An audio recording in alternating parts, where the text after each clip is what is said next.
Hello, YouTube family. I have literally just finished our live broadcast kickoff for Rebirth, and it was really good because I was curious. I wanted to channel the Z's on the energies of 2025 and the year to come. And so it was an in-depth channel. And there's lots of takeaways, but the first thing that really hit me while I was listening to it was they really speak about how we as a humanity are ahead of the consciousness of what we see in the systems of the world. And of course, you could argue, okay, well, that makes sense. But they said that our biggest challenge is we look at the outside world and sometimes despair. And they said, no, you're ahead of the curve of consciousness as a general humanity. And your job is to keep fostering your own consciousness, your own life force, keep growing and keep becoming the next version of yourself, because we are here to build the future and be the future. And that from 2025 onwards, we should see a lot more evidence of progress. Doesn't mean everything's going to be perfect overnight, but we should see a lot more evidence of progress and of the future that we are building now. So that's all now archived inside Rebirth. And Rebirth is a 12-day journey where every single day you go through a different theme in each module. And this year I decided to keep them a little more bite-sized. So for example, the average video is 25 to 35 minutes long. And the live broadcast at the beginning and the live broadcast at the end, they're a little longer, they're about 75 minutes. But I've had a few people say they want to do Rebirth, but they don't know if they can commit every day. You get lifetime access to this, and I highly encourage everyone to do it at their own pace, in their own time. So there's no pressure to try and keep up every single day.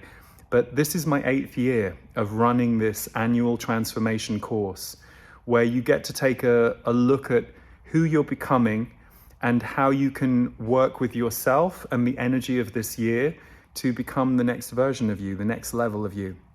So alongside my teaching, there is a beautiful brand new album that has not yet publicly been released from Devor Bozique called Contemplation. It's an instrumental piano album and it weaves through each of the modules. We also have guest teachers Stephen Washington and Kate Scheller bringing movement through Qigong and also through dance, ecstatic dance that you can do at home.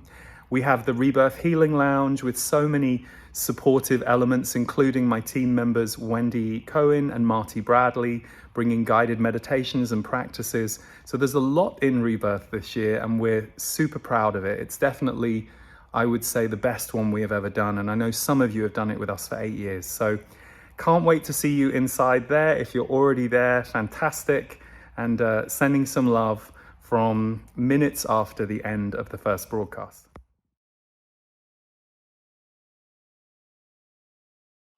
A pleasure to be with you for this power shift. For that is what this is. There are many different things that the Rebirth experience has been over recent years, but this year more than ever, the focus will be on a power shift. You are elevating your power. Now, power is a word that actually supports every element of who you are. So you often hear of power, and you may think of what you call the shadow side of power. Some of you fear power abuse or overpowering people, or the idea that you might overpower people. And actually, power is none of those things. Those are simply what we would call unhealed aspects of power. True power, by its true nature, is the electrical and energetic support of who and what you are on this planet. So, when you have your power, your voice becomes more powerful. When you have your power, your body becomes more powerful. When you have your power, your mind becomes more powerful. And what tends to happen for each of you is there are certain parts of yourselves where you have allowed power to flourish and you have allowed your power to rise. So for example, there might be those on the planet who feel quite shy and like they do not know how to express themselves in life, but they are masters on the stage, and they have found a talent they have on the stage where they have put their power of expression, their power of freedom, They are either performers or actors, and this is the place where they can really tap into divine power. Now, the growth for them will come from not just living in their talent. For example, as they, shall we say, manifest their power on the stage or as a performer, can they also now let it filter into their personal life? Can they see the healing of their confidence, of their shyness? And again, shyness is not a problem if it leads you to quietness and internal reflection. For some of you, shyness is a wonderful way to keep you focused internally. It is a wonderful mechanism that introverts use to make sure they stay inwardly focused, because inwardly focused is where you are supposed to be.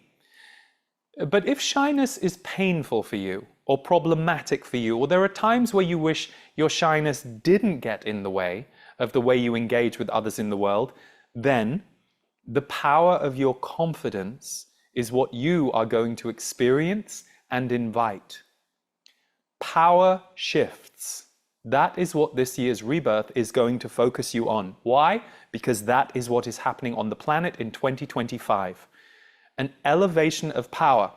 And this is a very important differentiation for us to make. When we speak to you about your personal power shift, do not, and we mean this, do not relate it to the power dynamics that are changing in the outside world. Why? Because right now, your outside world is in flux and will continue to be in many ways for several years. However, we will say this. Consciousness is rising in 2025 in more evident ways than you will have seen in the last 7 years. So even though there will still be battles and fights between certain groups or between certain political groups, there will still be much of that energy for you to navigate. We're not saying it will go away. What will change is the evidence of new growth of consciousness in the outside world. But again, this is why we are trying to paint you a picture of what will be happening in the outside world and remind you that that is entirely different to what is happening in your inside world. Because you are not trying to grow at the same rate that the outside world is. In fact, you are ahead of the outside world. Do you understand? You need to be ahead of the outside world. This is why one of the most dangerous things any of you can do is to feel defeatist about your life because of what you see going on in the outside world. Because the outside world in general, and we do not mean other humans, by the way, but the systems in your outside world, the politics of your outside world, and what you see going on in the way the world is run, that is far lower vibration than humanity as a whole. Humanity as a whole is not that low. It is not that low. So if you sit there in a defeatist manner, worried about the world, moaning about the world, thinking that the world is doomed, you are basically vibrationally aligning with something that is lower than who you really are. You are basically giving up. And by the way, we are all for you having a very difficult day because of the outside world. We are not telling you to bypass any heartbreak or feelings of concern for other groups. No, we are not saying stick your head in the sand and just think everything is fine. But equally, we are not saying to you, look at the picture of the outside world and think that's you. No, you're ahead. You're ahead of that, and you need to be. Why? Because it is the new humanity that is already birthing in the hearts and minds and bodies of so many of you right now that is going to rise above and beyond what you see now. And as you move between now and 2030, there will be more and more of you who will be building the structures of the future. At this moment in time, the old structures still have too much of a stranglehold. They're not willing to let go, and they are in their own process of dismantling, dissolving, and through certain fights and certain infighting between groups who want power and control.